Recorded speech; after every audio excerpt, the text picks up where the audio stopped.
Okie dokie. So if you don't know me from any games I've covered before, any calculators I've made, don't worry, you will. I have spent the past several months working on a Honkai Star Rail full build and battle simulator to the fullest extent. I mean, literally everything gets evaluated. Post-hit, pre-hit bonuses, everything you can think of, it's there. As well as Team Optimizer. And before some of you throw up your hands and say, oh cool, another optimizer, no one fucking cares. Because a lot of you guys, maybe you have a spreadsheet martial artist that drops a spreadsheet on your favorite main sub. Maybe you're fluent in Japanese and you use the Asagi simulator, which I despise for a number of reasons. Or maybe you use Fribbles. Now, Fribbles is actually a very cool project for the context in which it is made for. And Fribbles himself would be the first to tell you that they don't have the capability to quantify the benefit of speed, energy regen, buff uptime, and a gajillion other things. That's why this, on the other hand, if I had to make a comparison. Fribbles is like a speedboat stripped down to the barest minimum so it can go fast as fuck. But because Fribbles is a reasonable person who doesn't want to dedicate their life to a project, they make a lot of assumptions in this process in order to go that fast. This, on the other hand, is like an aircraft carrier. It is not going to go as fast as that motorboat, but there is a fuckload more going on in here. So even if you're an avid spreadsheet fanatic or any other fucking tool you enjoy, please let me explain, and I believe you will understand why this is wholly, entirely on a different level than the tools you are used to. I'm going to try and be quick, but this is still going to be a lot anyways. When you get on the page, this is going to be the first thing you see. If you want to change characters, you can go to the slot that they're on and then click switch. You can search by name, path, or element. So if I want to search for lightning characters, I can type lightning, and if you click on the light cone image, it'll take you to the light cone menu just like in game. You can click switch here to switch light cones. You can search by name or description, and then you can change superimposition by clicking on the numbers. Eidolons work in the same way. Traces are here purely because I like having the context of what a character does visible to the user and myself, but nothing in here actually requires user input. This is purely so you can inspect the different traces on a character and see what the fuck they do. But in terms of user input, it's literally the same as the game. I explicitly structured it that way to hopefully make it more intuitive for you guys. I'll touch on rotations after we show what the battle simulator looks like, because that's really fucking cool. But first, let's talk about export. Export is a disgusting menu. I need to make this look prettier. This whole video is going to be me looking at things going, I could make this look better. But export will allow you to export an entire team or a specific character slot. So in this case, I can click export character 1, which is Saber. That'll copy it to the clipboard. And then if I switch to Topaz, then obviously Topaz is in here now, but I can click export and then put that shit that's in my clipboard now into this input box and click import on character 1. And that will put Saber back into character 1. Export will contain everything. It will contain your relics. It will contain your eidolons. It will contain your light cone superimposition, even your character rotation that you've defined, along with all of its conditions. And team export will obviously inherit every single character's conditions as well. So just keep that in mind. If you do want to keep track of your character data, please export it. Just a heads up. And there are a couple other places where you might want to export as well, but it depends. Now let's look at the battle simulator, and I think this is where some of you will start to understand why this is so fucking different than the tools you're used to. The first thing you're going to see when you open up the battle view is analytics for the battle that took place based on your character, the rotation you set, your light cones, all of the above. This can obviously be modified how the battle takes place. You can set how many cycles you want to do, the MOC mode, if you want to change it to pure fiction, apocalyptic shadow, anomaly arbitration. You can disable character techniques, or you can disable team techniques overall. You can disable the toughness reduction that happens if no one uses an attack type technique, but someone still attacks to start the fight. You can set how many waves you want. You can literally fucking construct custom enemies suited to whatever the fuck you want. You can specify their attack type. You can make them a boss, an elite, a minion. You can make them bounce, blast, AoE. You can set them to have 10 fucking HP bars. You can change their level. You can give them a custom name. You can set their resistances, because if they're not weak to something, something and not resistant to something, they'll have a 20% resistance. If they're weak to something, they'll have a 0% resistance. But if they're resistant to something, they'll have a 40% resistance instead. And this will also automatically, if you select a weakness, it disables resistance until you disable the weakness. Because obviously you can't be weak to something and resistant to something unless you had an implanted weakness. And then enemies can be imported in the same way characters can. You can export enemies by editing them, and then you have the option to delete an enemy or export that enemy. You can edit enemies in here. These are obviously Calyx enemies from the Crimson Calyx. They're just jacked up to have like 400 million HP. Not very realistic, but if you want to customize a scenario to your context, you can do that. And then you can also, if you didn't want to export enemies individually, you can export a fucking wave of enemies instead. Right now,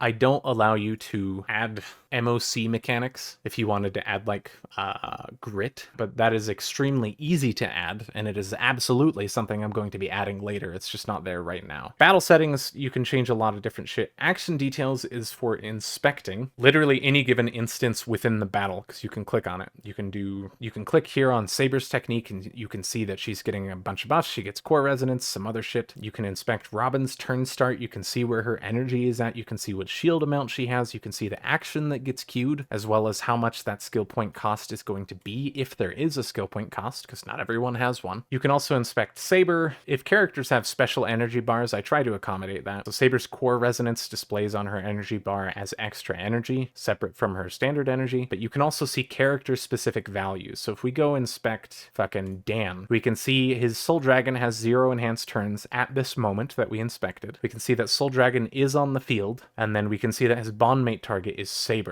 And then if we inspect, we can get a snapshot of the moment his turn started. And I say snapshot because things that happen after his turn started, including whatever buffs he gets afterwards, aren't included in this snapshot. They would have to be viewed elsewhere. But you can go and see what buffs he has. You can see shields, how much they're at their cap. You can see durations remaining on buffs, or you can view the entire stat sheet for that character, or other stat sheets if any exist, because there can be action-specific stats. That's a fucking headache, not worth really discussing, but if anything, just take it to mean I strive to be as accurate as possible, even if it's fucking cancer for myself in the process. Anyways, speaking of cancerous bullshit, let's talk about hit splits, because Saber does her skill on this action here, and there's a lot of things that happen before the skill actually starts, because every action in the game basically has 2 triggers. Think of it that way. There's the start trigger, and then there's the end trigger. If you're starting an attack, then there are benefits that will only happen at the start of an attack before any damage is dealt, and then there are other benefits that will only happen at the end of an attack after the damage has been dealt. But there's also hit-specific bonuses, and a good way to show that would be Topaz. If we have Topaz, and we use Ash Blazing Grand Duke, which gives attack per individual hit in an attack, and then there's Swordplay, which gives damage per individual hit in an attack. When Topaz does her skill, if we go and inspect this is a really good way to visualize this, because both of those buffs apply at different times. And if we inspect that, we can see this here, because an attack started,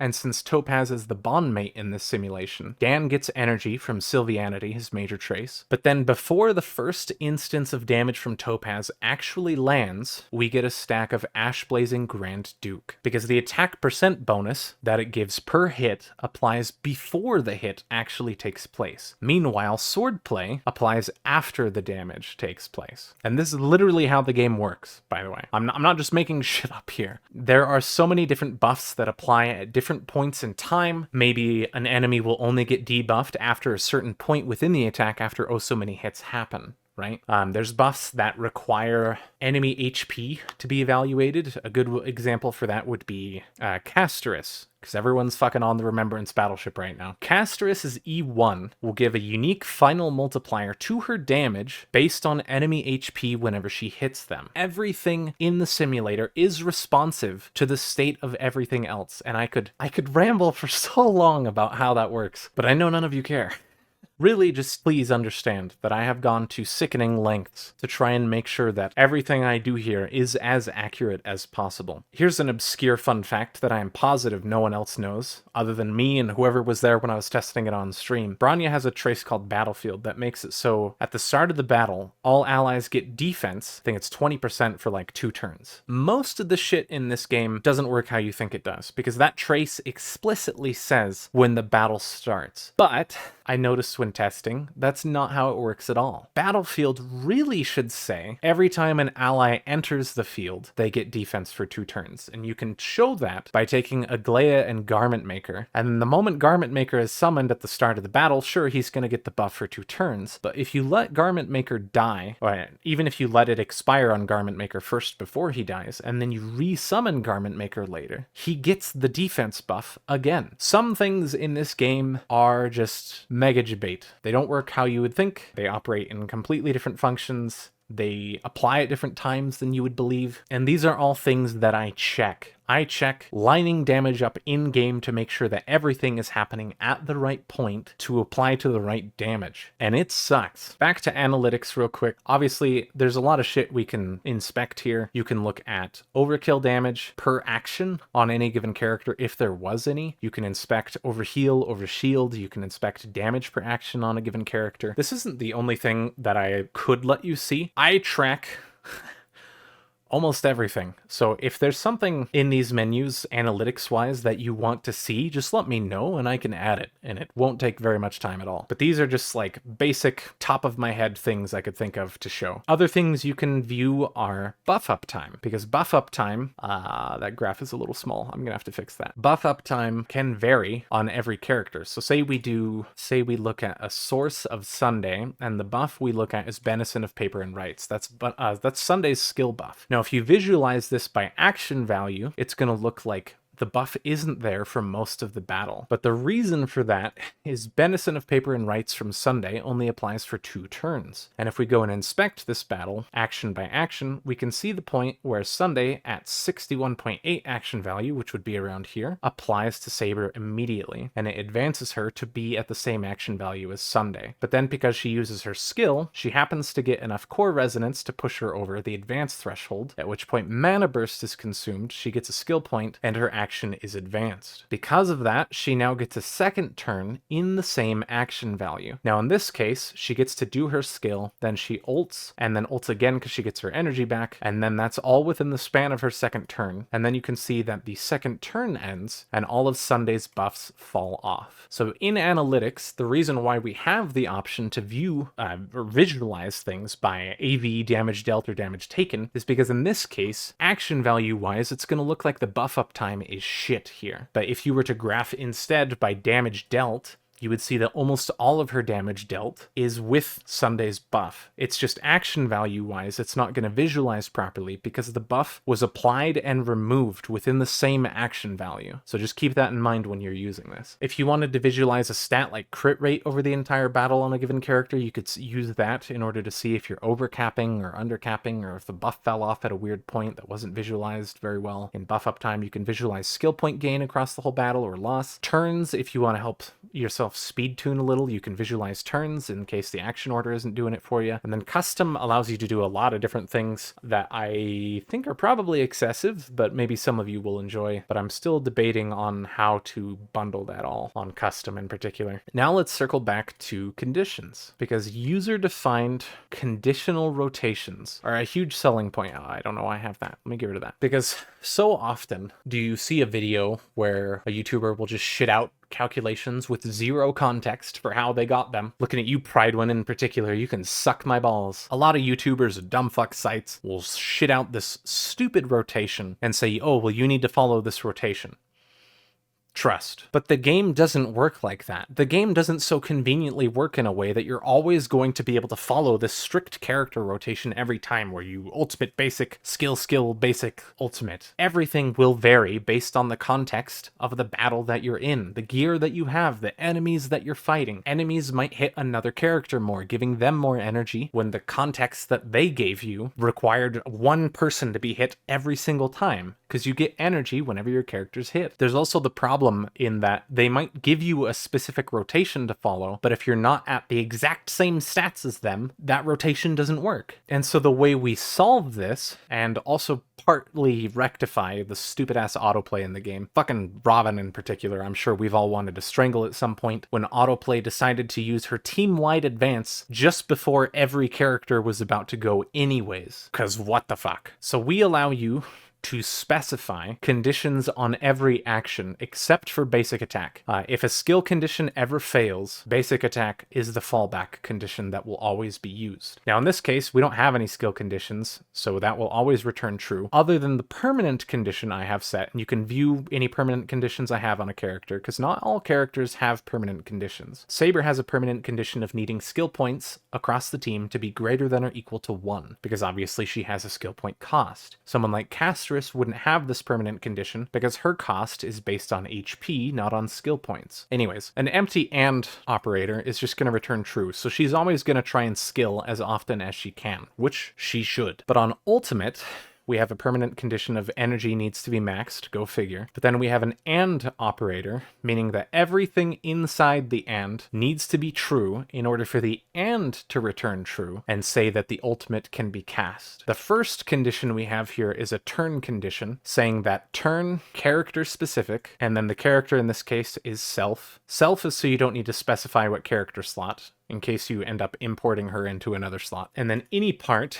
because turns are split up into different parts. A really good example for this would be Gallagher. Gallagher, when he uses his ult, will action advance himself because of the trace organic yeast, I think it's called. It gives him 100% action advance whenever he uses his ult. But if you use the ult in the pre-action phase of his turn, it won't advance because he's still in his turn and he hasn't chosen an action yet. So there's nothing to advance. And so a good condition for Gallagher would be to set turn condition, and then you'd set it to false instead, but you'd set the portion of the turn to be pre-action. So as long as the turn isn't within the pre-action phase, because you're saying pre-action is false, then as long as he ults in any other point, that will still give him the advance. The second condition here is a buff condition. Kind of like turn, we're specifying that it needs to be a buff on a character, not a memo sprite. The character in question is herself, and that buff needs to be active, which is true. False would be if the buff was missing. And then the buff in particular is Benison of Paper and Rights. The buff list here will populate based on the possible buffs of everyone in the team, their relics, their light cones, their traces, all of it. So you can select from anything that the team can generate in terms of a buff, and then specify that we want Sunday's buff to be active on her in order for her to ult. But if you ever want to remove a condition,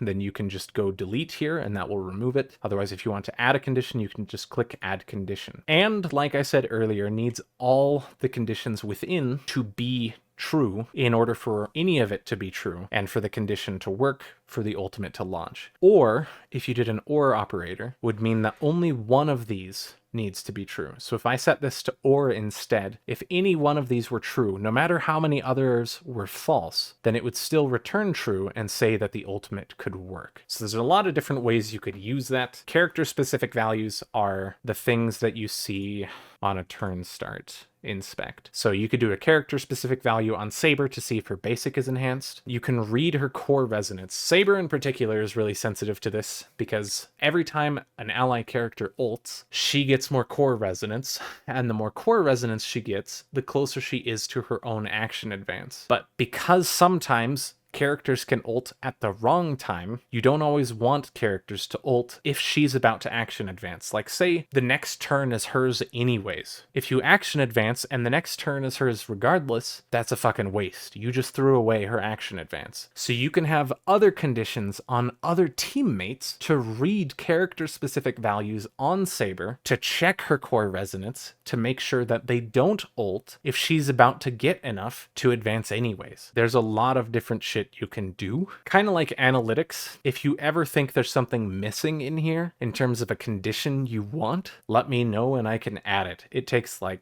fucking 10 seconds to add. It's not a huge deal. Let me know and I will put it in there. The current condition list is kind of limited right now purely because I don't want to spend like 2 weeks trying to think of every single thing I should add. So I'll add things that I run into as I use them, and then you guys can let me know other things that you want and I'll add those in as well. But obviously a huge appeal here isn't just that we simulate battles accurately with per hit evaluations on fucking everything, but another huge appeal is that you can dictate dictate specifically when a character will use any given action. Let's go talk about the optimizer. With the optimizer to start, obviously you need filters. If you want to switch between the filters of any given character, you can either click on their switch button here, or you can still just click on their shit up here. Similar to enemy settings and character settings, you can export your filters or search settings. Starting with tag filters, most of you are never, ever going to be using tag filters because smart filters exist.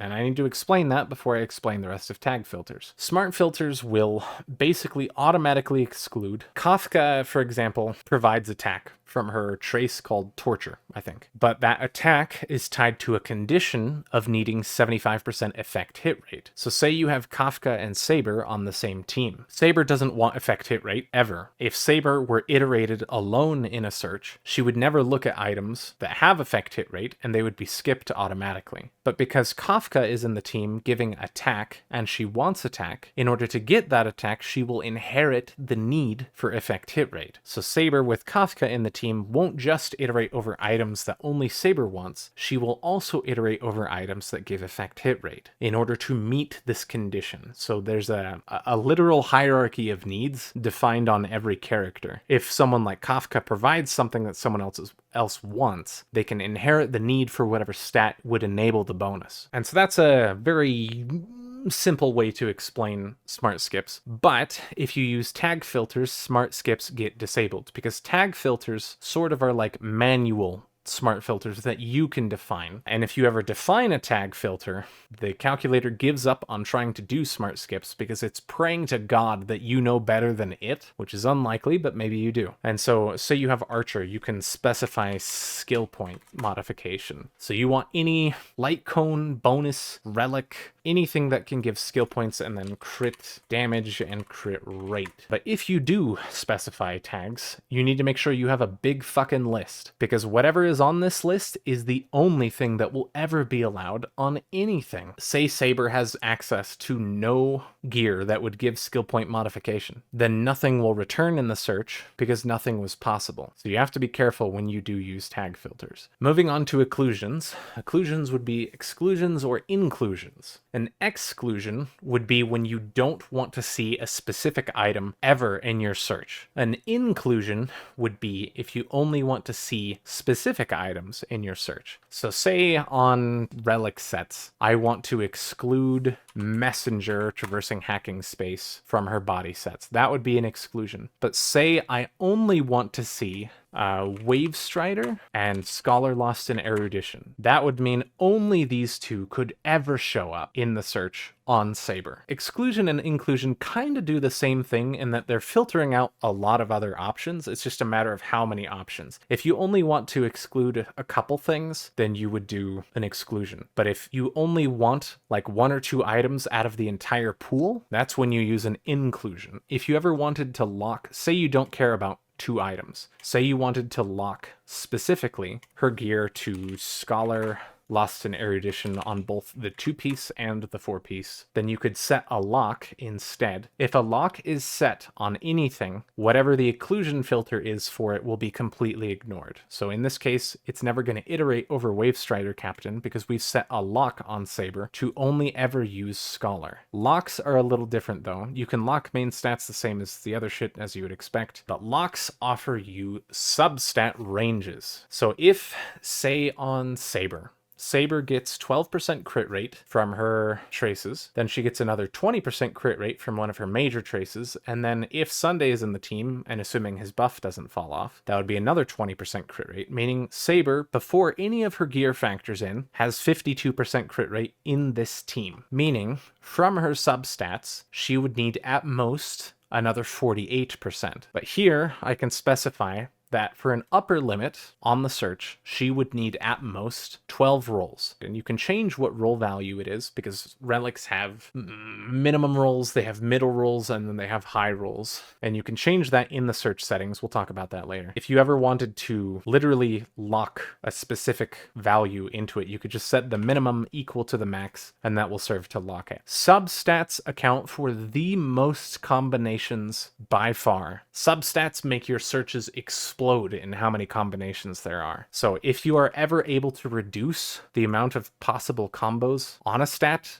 you should. Now, there's other settings and search settings that we can also use to do that. So let's go talk about that next, because that is pretty self-explanatory. Search settings, though, let's talk about relics first before we talk about anything else. Here we see the base rolls, and up to 24 is how many you can have. When I say base rolls, I mean if you open up a relic and it has 4 lines on it, those 4 lines are your base rolls before you add any rolls to it by leveling up. If it were a 3-line relic, then that would include the 4th line that you get from ranking it up to level 3 first, but that would still be considered your base roll. And since every relic can only have 4 rolls across 6 relics, that is obviously 24 maximum. So you can specify how many base rolls amidst those 24 are usable, because sometimes you're going to get effect res on a character that wants crit and all that shit. So by default, we say, of the 24 base rolls that you have, how many of those starter rolls were good rolls? And we assume that half were, so we say 12 to start. The other thing we specify is rolls per relic. If you specify 4 rolls per relic, that means the added rolls after the base that you actually get to use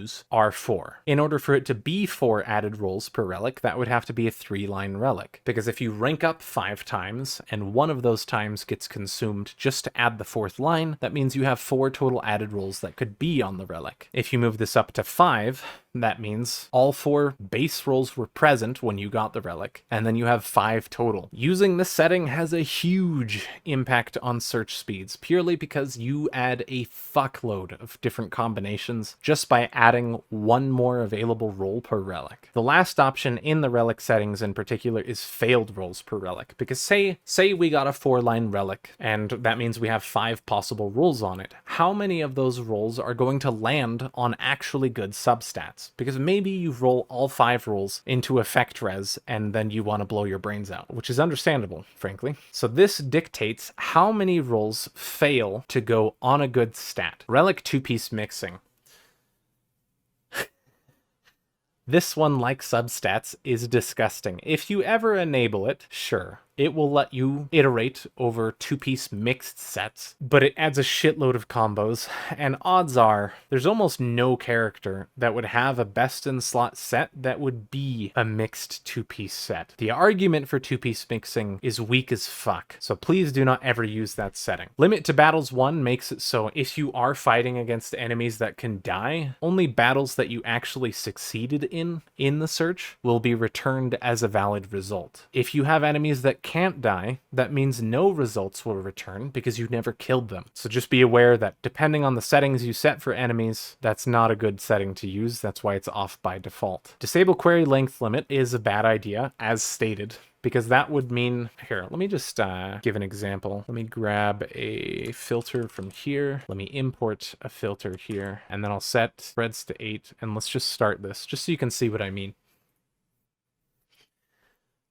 It'll start to count combinations, possible combinations versus valid combinations, because again, smart filters are a thing. We skip a lot of different things if it couldn't possibly result in a result that would ever be good. Anyways, in this case, we have 20 million different battles that we need to process, and we're dedicating 8 CPU threads to that via web workers. The more of these you use, the faster this will go, but it will eat more of your memory the more you use of them. So if you do ever use them, please check your performance to make sure that you're not inting yourself. Anyways, as this goes, you can see that the estimated time is about 40 minutes to complete this single query. At the moment, the highest valid combos I allow for before I tell you that you have to filter more is 100 million, because I'd still want to let people have a search run for a while. Maybe they go get food or watch a movie or something and come back, and then the search finishes while they're gone, right? But if you don't filter enough, then your search will be ginormous, and it would take till the heat death of the universe if you didn't add more filters, which is why I have a limit of 100 million. Please keep in mind that when you do these searches, please God, filter. To discuss the actual search menu here though, this will just state the same settings that you have in actual search settings. If you click on any one of these, it'll just take you to search settings, no big deal. Open CPU threads, as I stated before, determines how many web workers get created in order to multitask on your CPU. Smart skips can be disabled, but that's a horrible fucking idea. Please don't do it.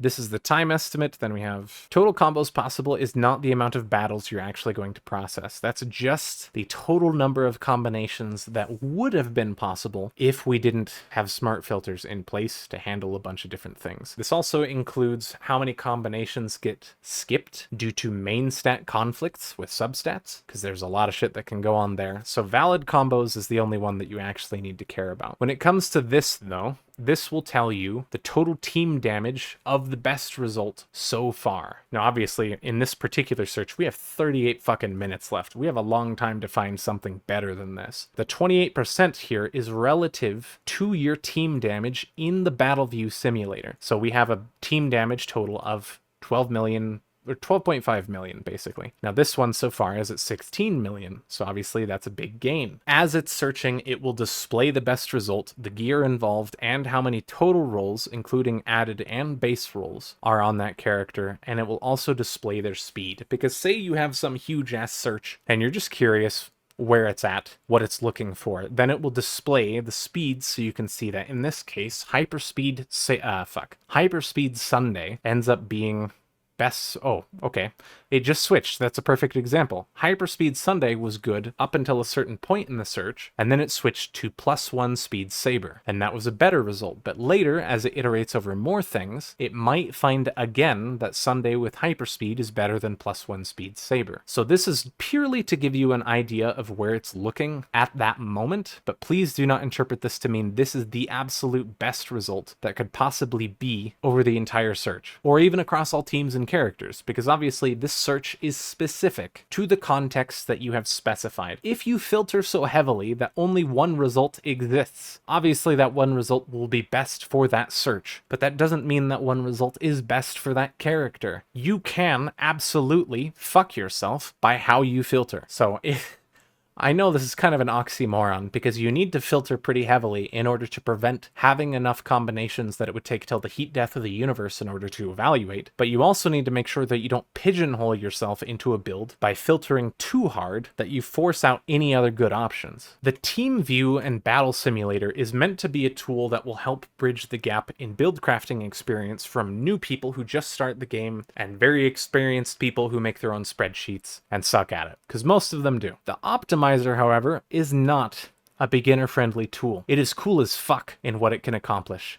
It is insanely valuable, I believe, to the community. And it doesn't necessarily have to be just damage. You can also... Oh, I didn't add that. Oh, that's something I need to do later. You can also switch the search to be a different target. So if you want to zero cycle, you could set enemies up, and then you could see which result killed those enemies the fastest. And then you could search for zero cycling gear that way. But I do earnestly believe that if people understand what this is, if I'm even explaining it properly, I know I've been rambling, I'm sorry. But if people understand what this is an insanely valuable tool. Because as far as I understand, literally nothing else exists like it. I am the only one who is dented enough to fucking bother trying. Now, obviously, the search is going to take for fucking ever, so let me do a refresh. Let me go yoink a very strict filter, like a crazy strict filter, and we'll do a much shorter search, just so I can show you what the results will look like. Oh god, this video is going to be so fucking long. But when a search is finished, down here, you will see the top result. Now, in this case, all results, because this is heavily filtered. Mostly what was changing here was just substats, though a few other things did. So the top 1,000 results are stored. Every unique entry will be stored, and then it will bundle similar gear results or equivalent damage results into expanded views that you can open. Equivalent would mean the exact same team damage was accomplished via those gear options. Similar would mean that the damage was different, but while the gear was exactly the same, the substats changed. So in this case, if you start to scroll down, you can see a bunch of different results, and it will highlight whichever substats were actually different compared to the header parent result that had the best damage out of all of them. Now, it might look weird because this is Hyperspeed Sunday, but this is still Hyperspeed Sunday, but with less damage. There could be different results caused by the different points at which Robin would action advance the team, and so just be aware that the context of character rotations, the conditions you have set on them, can create weird scenarios in which gear you wouldn't normally think is better somehow ends up being better due to what you enabled. And then we are finally done. Holy fuck. Please, for the love of fuck and all that is holy, if you have questions, join the Discord If you are fucking curious about how it works, join the Discord, ask me. If you have suggestions, literally everything is on the table in terms of things I could add that you could use. Just let me know. I'm fucking tired of talking, and I will probably get a sort of beta-ish release in your guys' hands within the next week or so. Also, if you watched to the end of this video, you are brain damaged.